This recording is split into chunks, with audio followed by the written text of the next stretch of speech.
নেবো বাবা? তোর একটা কর্তব্য থেকে মুক্তি নিতে গিয়ে তোর এতগুলো কর্তব্যকে তুই অবহেলা করবি?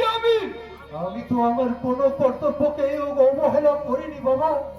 উপযুক্ত সন্তান হয়ে বাবা মার প্রতি যতটুকু কর্তব্য করা উচিত তা তো আমি আপ্রাণ করার চেষ্টা করছি। অবাধ্য স্ত্রীর শত অবহেলা এই চেষ্টা করেও আমি একজন আদর্শ স্বামী হওয়ার আপ্রাণ চেষ্টা চালাচ্ছি। কিন্তু শালকের জন্য তুই কতটুকু কি কর্তব্য পালন করতে পেরেছিস? শালকের চোখের জল মেটাতেই তো আমি ওই নির্মাণ লোকে পাগলের মতো খুঁজে চলেছি বাবাই। অনেক জায়গায় আমি নির্মাল্যর খুঁজে খোঁজ করে দেখেছি, এমনকি বিভিন্ন জেলে গিয়েও আমি দেখেছি আসামি হিসাবে কোথাও জেল খাটছে কিনা। কিন্তু বিশ্বাস করো বাবা, নির্মাল্যর আমি কোনো খোঁজ পাইনি বাবা, কোনো খোঁজ পাইনি। তাহলে শালকের কি হবে? আমি ওই নির্মাল্য যদি মারাই গিয়ে থাকে? না বাবা, না না না না, ও কথা বলো না বাবা, না। নির্মাল্য চেয়ে বেঁচে থাকতেই হবে, আর নির্মাল্যকে শালুকের কাছে তাকে ফিরে আসতেই হবে। নইলে শালুক নামে আমার এই জীবন যন্ত্রণার বোঝাটা আমি কার কাছে হালকা করবো বাবা? তুমি বলতে পারো বাবা, তুমি বলতে পারো। তাকে আজ তুই জীবনের বোঝা ভাবছিস, তারই সঙ্গে এবার তোকে জীবনের শেষ বোঝাপড়াটা করতে হবে। শেষ বোঝাপড়া মানে? আমি তোকে মাত্র 7টা দিন সময় দিয়ে গেলাম, আর এই 7 দিনের মধ্যে তুই যদি শালকের আসল স্বামী নির্মাল্যকে খুঁজে আনতে না পারিস, তাহলে তোকে শালককে তৃতীয় পক্ষ হিসাবে গ্রহণ করে নিতে হবে। চলে গেলাম। বাবা, হে বাবা, বাবা এসব কি বলে গেলেন? কেন বলে গেলেন? তবে কি শালুকের প্রতি আমার দুর্বলতার কথা বাবা কি আন্দাজ করতে পেরেছেন? বাবা কি জানতে পেরেছেন যে মেঘলার অপেক্ষায় আর জর্জরিত শূন্য হৃদয় শালুক একটু একটু করে জায়গা? না না না না না, হে আমি কি ভাবছি?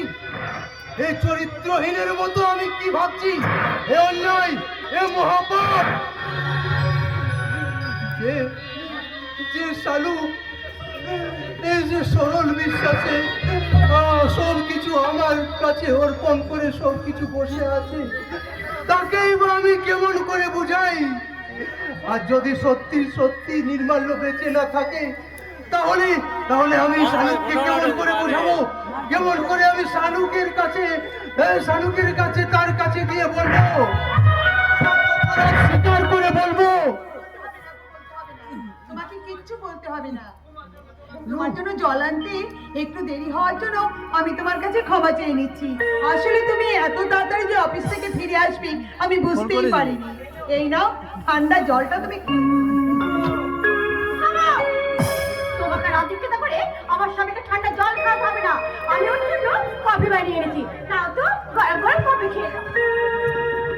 মেঘলা, আমি ভীষণ ক্লান্ত আর তৃষ্ণার্ত মেঘলা, তাই আমি বরং এই জলটাই পান করব। তো করবেই, কারণ অন্যটা জলটা তোমার কাছে অমৃত বলে মনে হয়। আর আজ আমি প্রথম তোমার জন্য কফি বানিয়ে আনলাম, সেটা একটা চাকচিকে পুরোতে। কি করি মেঘলা? আমি অত্যন্ত তৃষ্ণার্ত ছিলাম, তাই আগে জলটা পান করা আমার জরুরি ছিল। তাই বলে তোমার দেওয়া আমি কফি খাবো না, সেটা তো আমি একবারও বলিনি। স্বপ্ন থেকে মুখে বলতে হয় নাকি? আচরণে তো সবকিছু প্রকাশ পায়। আজকাল দেখছি আমাকে ওই শালুককে বেশি তুমি গুরুত্ব দিচ্ছ। দিদি, ওটা তোমার ভুল ধারণা মেঘলা।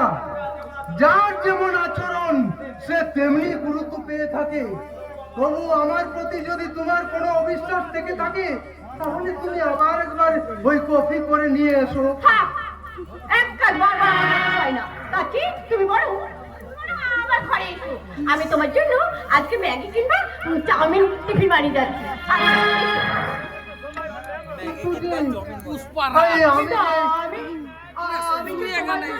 তোমার জন্য হাতে গড়া রুটি আর আলু তরকারি করে রেখেছি। একদম আমাদের স্বামী স্ত্রীর কথা বলে প্রয়োগ রাখবে না। এসো, আমি তোমার জন্য বলো কি খাবে, ম্যাগি না চাউমিন? সব চাইনিজ খাবার আমার সহ্য হয় না মেঘনা, তা তুমি ভালো করেই জানো। জানি তো, জানি, এবং এও জানি কারো ঘরে পেটে ঘি ভাত সহ্য হয় না। দিদি কি বললে মেঘনা? তুমি আমাকে আমি হ্যাঁ বলেছি, বলো কি খাবে? আজকে আমার একটু ডিনারটা খাবে তো, বলো কি খাবে? চিকেন কারি নাকি মটন কষা? ইমা আবার ছি ছি ছি ছি, আজকে লক্ষ্মীবারের দিনে কেউ কেউ ওসব রান্না করতে আছে? তাতে তো সংসারে অমঙ্গল হয়। আমি চুপ! কতবার বলেছি, কতবার বলেছি আমাদের স্বামী স্ত্রীর কথা বলে কথা বলবে না? কোনো অন্যায় কিছু বলছে না মেঘলা। এ বাড়িতে কোনো বৃহস্পতিবারে কি আমিষ হয় সেটা তুমি ভালো করেই জানো। তাছাড়া কয়েকদিন হয়তো নিরামিষ খেলে শরীরটাও ভালো থাকে। তার থেকে বড় কথা, ওই শালুকটাকে রান্না খেলে তোমার মনটাও ভালো থাকে, তাই না? মেঘলা ওই শালুক যা বানাচ্ছে তাই বলো, আর আমি যেটা করছি সেটাই ভুল।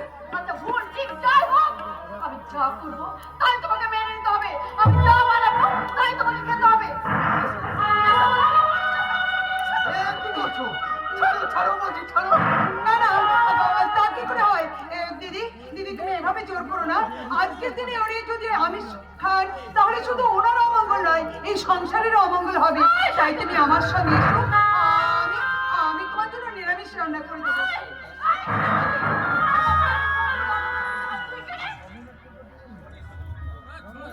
তোমার স্বামী নন, উনি কিন্তু আমারও স্বামী। তুমি কি বলছো শালু? কি হলো? বলো না গো, বলো বলো তুমি যে আমিও তোমার স্ত্রী, বলো। না না না, ওকে তুমি বলে দাও, ও তোমার কেউ নয়। কি হলো বলো, বলো তুমি। বলো না তুমি কার?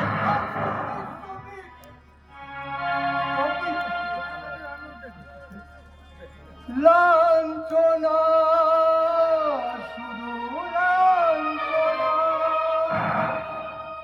লাঞ্ছনা, শুধু লাঞ্ছনা। এই রাত যখন সারাটা গায়ে আগুন জ্বলে, কে যেন হঠাৎ বলে আয় চলে আয়। আমি তো আছি বলি তাকি মা গো, সে কি তুমি, মা গো, সে কি তুমি, যখন মন হয় জীবনটা মনে হয় ব্যর্থ আবর্জনা। ভাবি গঙ্গায় ছাতি, রেলে লাইনে মাথা রাখি, কে যেন হঠাৎ বলে আয় চলে